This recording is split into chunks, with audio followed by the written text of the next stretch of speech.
ఈ వీడియోలో హనుమంతుడి వీరత్వం, రావణాసురుడికి హనుమంతుడికి జరిగిన మాటల యుద్ధం చూసి విని ఎంజాయ్ చేయండి. ఈ వీడియో అయ్యాక మీరంతా ఒకటే అంటారు, హనుమాన్ జై శ్రీరామ్. ఈ వీడియోని మొత్తం పూర్తిగా చూడండి, అలానే నచ్చితే లైక్ చేయండి. ఇక వీడియోలోకి వెళ్ళిపోతే హనుమంతుడు సీతాదేవిని కలిసి తన దగ్గర చూడమని తీసుకున్నాడు. అంతలో సీతాదేవి ఇలా అనింది, హనుమ వెళ్ళి నా భర్త శ్రీరాముడితో తిరిగిరా. అంతలో హనుమంతుడు ఇలా అనుకున్నాడు, అంత సులభంగా వెనక్కి తిరిగి వెళ్తే ఏముంది? రావణునికి తన పరాక్రమం తెలియాలి అంటే తనకి రాక్షసులకి చిన్నపాటి జగడం జరగాలి. తలపడితే తన బలమేంటో తెలిసిపోతుంది. అది తెలిసాక లంకను విడిచిపెట్టి వెళ్ళిపోవచ్చు అని అనుకున్నాడు హనుమ. అశోకవనాన్ని మొత్తం చూశాడు. నందనవనంగా ఉంది అది. ఈ అశోకవనాన్ని మొత్తం నాశనం చేస్తే బాగుంటుంది అని అనుకున్నాడు హనుమ. అనుకున్నదే ఆలస్యం. తన పరాక్రమంతో చెలరేగిపోయాడు. పక్కనే ఉన్న చెట్లను ఒక్కొక్కటిగా పీకివేశాడు. వాటన్నిటిని పెళ్లగించి ఒక చోట పెట్టి, ఇది సరిపోయేలాగా లేదే, రావణుడికి ఇదంతా కనిపించదే, పక్కనే ఉన్న ఒక అగ్నిని తీసుకుని దాన్ని గిరా తిప్పి అశోకవనం మొత్తం అగ్నిమయం చేశాడు హనుమంతుడు. కొందరు సీతకు కాపలా ఉంటే మరికొందరు రాక్షస స్త్రీలు లంకకు చేరుకున్నారు.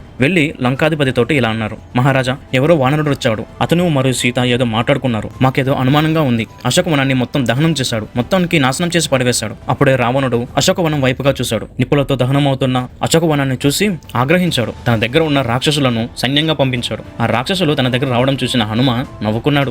అనుకున్నదే అవుతుంది. వచ్చిన రాక్షసులని ఒక్కొక్కరితో యుద్ధం చేసి చంపివేశాడు హనుమంతుడు. ఆ విషయం తెలుసుకున్న రావణాసురుడు ఆగ్రహించి తన కుమారుడైన అక్షుణ్ణి చూశాడు. తండ్రి అంటే ఉరికేందుకు సిద్ధంగా ఉన్నాడు అక్షుడు. దానిని గ్రహించాడు రావణుడు. వెళ్ళిరా అన్నట్టుగా కళ్ళతోటే సైగ చేశాడు. అంతే, అశోకవనాన్ని చేరుకున్నాడు. హనుమను చూడగానే దడబడ్డాడు అక్షుడు. తన బలాన్ని, హనుమంతుడి బలాన్ని అంచనా వేసుకున్నాడు. శత్రువు అసాధ్యుడని గ్రహించాడు. 3 బాణాలను హనుమ మీద ప్రయోగించాడు. ఆ బాణాలను తీసి పాడేసినట్టుగా చూశాడు హనుమ. అంతలోనే అక్షుడు ధనస్సుకి బాణాలు తొడిగి ప్రయోగించసాగాడు. వాటి దాటికి భూమి గడగడలాడింది. వదిలిన బాణాలు సరాసరి గుండెకు తాకాయి. కింద పడిపోయాడు హనుమ. అంతలోనే రకరకాల ఆయుధాలతోనూ రకరకాల విన్యాసాలతోనూ కలబడుతున్న అక్షును చూసి మెచ్చుకున్నాడు హనుమ. ప్రతి బాణంతోనూ హనుమంతుడికి గాయమయ్యేలా చేశాడు. ఆగ్రహించిన హనుమ హనుమంతుడి పరాక్రమం చూపించాడు యక్షుడి పైన. అయినా గానీ ఊరుకోలేదు యక్షుడు. కుర్రాడు గట్టి పిండమే అని మెచ్చుకున్నాడు. యుద్ధ తంత్రాలు అన్ని నేర్చుకున్నాడు. దేవతలు మునులు పూజించదగ్గవాడు. వీణ్ణి నేను చంపడమా? ఆలోచనలో పడ్డాడు హనుమ. చంపకుండా వదిలితే అసాధ్యుడైపోతాడు. ముందు మరీ బాధ పెడతాను నన్ను అనుకున్నాడు హనుమ. అప్పుడు అక్షుడు ఇలా అన్నాడు, ఇక అయిపోయావు, మరణానికి సిద్ధం అన్నాడు అక్షుడు. తదాస్తు అన్నాడు హనుమ. వేగంతో విజృంభించాడు. తన గొంతు పట్టుకుని గాలిలోకి తీసుకువెళ్లాడు. ఆ ఒత్తిడికి తట్టుకోలేకపోయాడు అక్షుడు. ఎంతో పైకి తీసుకువెళ్లి కిందకు విసిరేశాడు. కింద పడిన అక్షుడు కాళ్ళు చేతులు విరిగి రక్తం కక్కుని చనిపోయాడు. అక్షుడు చనిపోయాడని తెలిసి దుఃఖించాడు రావణుడు. కోపంతో ఉక్కిరిబిక్కిరయ్యాడు. సభ భవనంలోకి వస్తున్న ఇంద్రజిత్తును చూశాడు. కుమారా, నీకు అన్ని అస్త్రాలు తెలుసు. దేవతలకి నీ పేరు చెబితే చాలు పరుగు తీస్తారు. ఇంద్రుడిని ఓడించిన వాడివి. బ్రహ్మదేవుని ఆరాధించి దివ్యాస్త్రాలన్నీ సంపాదించిన వాడివి. ముల్లోకాల్లోనూ నిన్ను మించిన వాడు లేడు. నా అంతటి వాడివి నువ్వు అన్నాడు రావణుడు. ఎవరో హనుమంతుడంట అశోకవనంలో ఉన్నాడు. వారితో పోరాడి మన కింకర్లు హతమారిపోయారు. నీ తమ్ముడు, నా ప్రియ కుమారుడు అక్షుడు కూడా మరణించాడు. పోయిన వారంతా ఒక ఎత్తు, నువ్వు ఒక ఎత్తు. వెళ్ళి ఆ వానరుడి ప్రభావము, బలము ఏంటో కనిపెట్టు. అందుకు తగిన బలాన్ని నువ్వు ప్రయోగించు.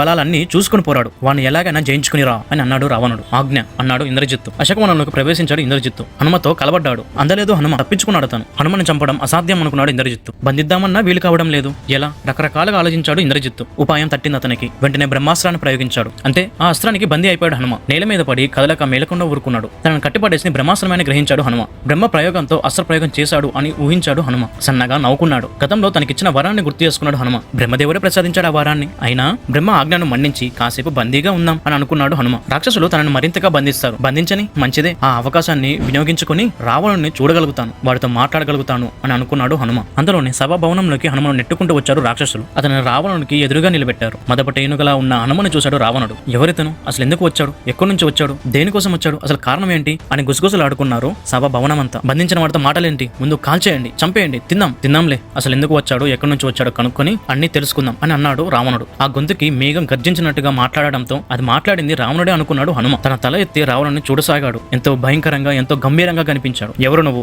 ఎందుకు ఇక్కడికి వచ్చావు? నేను వానర రాజు సుగ్రీవుడు, దూతను. మా మహారాజు పంపగా వచ్చాను ఇక్కడికి అన్నాడు హనుమ.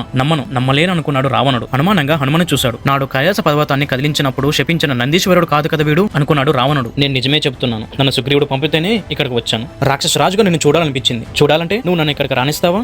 రానియవు. అప్పుడు ఏం చేయాలి? అల్లరి చేయాలి. అల్లరి చేస్తే రాణిస్తావు. నిన్ను చూసి అవకాశం కలుగుతుంది. ఆ కారణంతోనే అశోకవనాన్ని ధ్వంసం చేశాను. ఇకపోతే యుద్ధం సంగతి, రాక్షసులను నేనేమి యుద్ధానికి రమ్మనలేదు, వారే నాతో యుద్ధానికి వచ్చారు, నన్ను నేను రక్షించుకునేందుకు వారితో యుద్ధం చేయాల్సి వచ్చింది అని చెప్పాడు హనుమ. చూసావా, నన్ను చూడాలంటే నువ్వు బ్రహ్మాస్త్రం వల్ల బందీ అవ్వాల్సి వచ్చింది, కోరి కష్టాన్ని ఎందుకు తెచ్చుకున్నావు అని అడిగాడు రావణుడు. బ్రహ్మాస్త్రం నన్ను బంధించలేదు, బంధించిందని నువ్వు అనుకుంటున్నావు. బ్రహ్మాస్త్రమే కాదు, నన్ను ఏ అస్త్రము బంధించలేదు. నీకో సంగతి తెలుసా, బ్రహ్మను గౌరవిస్తూ ఆ అస్త్రాన్ని కట్టుబడి ఉన్నాను. ఇప్పుడు దాని ప్రభావం కూడా ఏమీ లేదు. నీ సేవకులు నన్ను తాడుతో కట్టివేసి ఆ అస్త్రాన్ని తొలగించారు. శుద్ధ చవటలు అని నవ్వాడు హనుమ. ఆ నవ్వును భరించలేకపోయాడు రావణుడు. గట్టిగా గర్దించాడు, నీ గర్జనకు బెదిరిపోను, నేనెవరో చెప్తాను విను. నేను మహాపరాక్రమవంతుడు శ్రీరాముని దూతను. ఆ మహానుభావుని పని చక్కబెట్టేందుకు సుగ్రీవుడు పంపగా వచ్చాను. కొంచెం తెలివిగా ప్రవర్తించి నేను చెప్పింది విను, అన్ని విధాలా బాగుపడతావు అని అన్నాడు హనుమ. తర్వాత తనని తాను చూసుకున్నాడు. తర్వాత చుట్టుపక్కల చూశాడు. మంత్రులు సామంతులు అందరూ కూర్చొని ఉన్నారు. ఆసనం లేనిది తనకి. రావణుని చూశాడు హనుమ. రామచంద్రమూర్తి దూతనని చెప్పాను, దూతను గౌరవించడం రాజధర్మం, సరైన ఆసనాన్ని కల్పించు అని అడిగాడు హనుమ. ఆసనాలు అసమధీనులకు గాని ఇలాంటి వారణాలకే కల్పించరు, ముందు చెప్పదలుచుకున్నది చెప్పు అని అన్నాడు రావణుడు.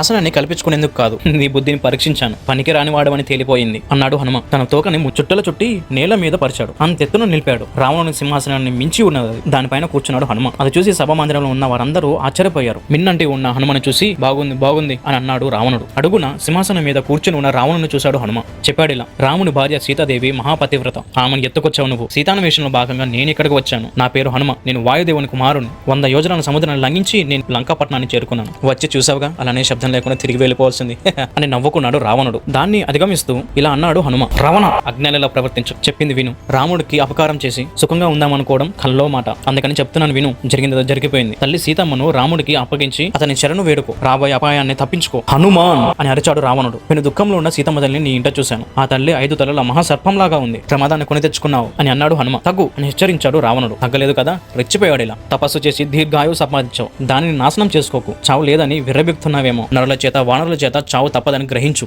సుగ్రీవుడు దేవత కాదు, యక్షుడు కాదు, గంధర్వుడు గరుడు కూడా కాదు. ఎవరి ద్వారా నీకు మరణం రాకూడదని కోరుకున్నావో వాళ్ళలో ఎవరూ కాదు సుగ్రీవుడు. అతను ఒక సాధారణ వానరుడు. అలాగే రాముడు మానవుడు. వారి చేతిలో నీకు చావు తప్పదు. ధర్మం అధర్మంతో జతకూడదు. ధర్మంతో అధర్మం అణిగిపోతుంది. తపస్సు చేసి ధర్మ ఫలాన్ని పొందావు, ఘోరాలు చేసి అధర్మ ఫలాన్ని అందుకున్నావు. ధర్మ ఫలాన్ని అనుభవించేశావు, మిగిలింది అధర్మ ఫలం. దాన్ని నువ్వు అనుభవించక తప్పదు అన్నాడు హనుమ. శ్రీరాముడి సంగతి నీకు తెలుసు, తెలియదంటే నేను నమ్మను. జన్మస్థానంలో అంతమంది రాక్షసులతో ఒక్కడే పోరాడి ఎదుర్కొన్నాడు. అలాగే ఒకే ఒక బాణంతో వాలిని హతమార్చాడు. రేపు నేను వదులుతాడని అనుకుంటున్నావేమో. వదలడు కాక వదలడు, శరీరానికి అంగాన్ని తెగ కోస్తాడు, ఆలోచించుకో అని అన్నాడు హనుమ. రాముడు దాకా ఎందుకు, నీ బతుకు నేను చాలు, నిన్ను నీ పరివారాన్ని నలిపేస్తాను. కానీ అందుకు రాముడు ఒప్పుకోడు. సీతను అపహరించిన వాడిని తానే చంపుతాడని ప్రతిజ్ఞ చేశాడు. నువ్వెంత, నీ సైన్యం ఎంత అన్నాడు హనుమ. నీకు అర్థం కావట్లేదు. సీత ఎవరో తెలుసా? లంకను నాశనం చేసే కాల రాత్రి రావణ మహాప్రతాపవంతుడు శ్రీరాముడు. తలుచుకున్నాడంటే చరాచరమైన సమస్త లోకాలను, సమస్త భూతాలను సంహరించి మళ్లీ వాటిని యథావిధంగా సృష్టించగలడు. ఎవరు అతని ముందు నిలబడలేరు. రాముడు రాజసింహుడు. అతని పట్ల చేయరాని అపరాధం చేశావు. చేసిన అపరాధానికి మూల్యం తప్పదు. నీ మరణమే ఆ మూల్యం. రాముడి బాణం ముందు